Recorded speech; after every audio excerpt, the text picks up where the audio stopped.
अपने कर्म के बदले में कुछ मिलने की आशा मत रखिए। यही कर्म करने का सीक्रेट है।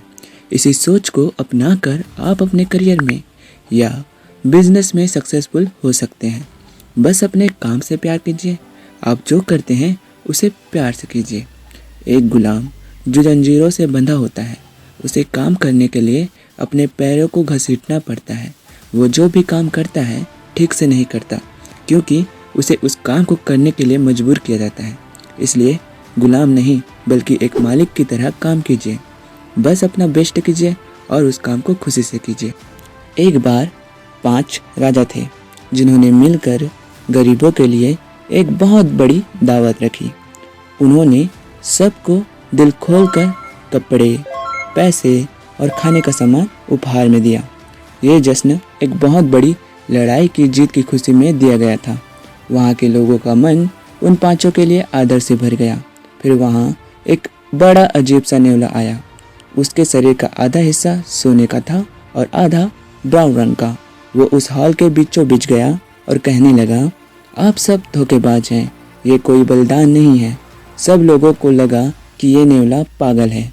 उन्होंने कहा, क्या तुम्हें दिखता नहीं कि इन्होंने गरीबों को कितना दान दिया है? इन्होंने बहुत बड़ी कुर्बानी दी है। तब वो नेवला अपनी कहानी बताने लगा। वो एक छोटे से गांव से आया था। वहाँ वो एक ब्राह्मण और उसके परिवार से मिला जो अपनी बीवी और 2 बेटों के साथ रहता था। वो ब्राह्मण बहुत गरीब था। गांव में थोड़ा बहुत पढ़ाकर उन्हें जो पैसे मिलते उसी में उनका गुजारा होता था। उन लोगों का जीवन बहुत सादा था। लेकिन फिर वहाँ अकाल पड़ा जो पूरे 3 साल तक चला। उस ब्राह्मण और उसके परिवार की दशा और भी ज़्यादा खराब हो गई थी। कई दिनों तक उन्हें कुछ खाने को नहीं मिला। एक दिन वो ब्राह्मण आटे का एक बैग लेकर घर आया। वो इसे पाकर बहुत भाग्यशाली महसूस कर रहा था।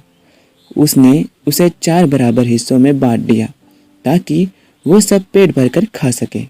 खाना तैयार करके वो सब खाने के लिए बैठ गए। वो खाना खाने ही वाले थे कि किसी ने दरवाज़ा खटखटाया। ब्राह्मण ने दरवाज़ा खोला। बाहर एक बूढ़ा आदमी खड़ा था। अंदर आइए, आप हमारे मेहमान हैं, ब्राह्मण ने कहा। किसी मेहमान का स्वागत करना और उसकी अच्छे से खातिरदारी करना भारतीय रिवाज है। इसलिए ब्राह्मण ने उस बूढ़े आदमी को अपना खाना परोस दिया। उस बूढ़े ने बड़ी जल्दी ही पूरा खाना ख़त्म कर दिया। उन्होंने बताया कि वो 10 दिनों से यात्रा कर रहे थे और उसे कुछ भी खाने को नहीं मिला था। उनकी भूख अभी भी शांत नहीं हुई थी। ब्राह्मण की बीवी ने अब अपना खाना उस बूढ़े आदमी को दे दिया। उसने वो भी झट से ख़त्म कर दिया। उसे अब भी भूख लगी थी। अब उसके बड़े बेटे ने अपना हिस्सा भी दे दिया। उसने कहा कि ये उसका कर्तव्य है कि वो अपनी पिता की मदद करे। उसके हिस्से का खाना खाकर भी उस बूढ़े आदमी की भूख शांत नहीं हुई। अब उसके छोटे बेटे ने अपना हिस्सा दिया। तब जाकर बूढ़े का पेट भरा। उसने पूरे परिवार का धन्यवाद किया और अपने रास्ते चल दिया।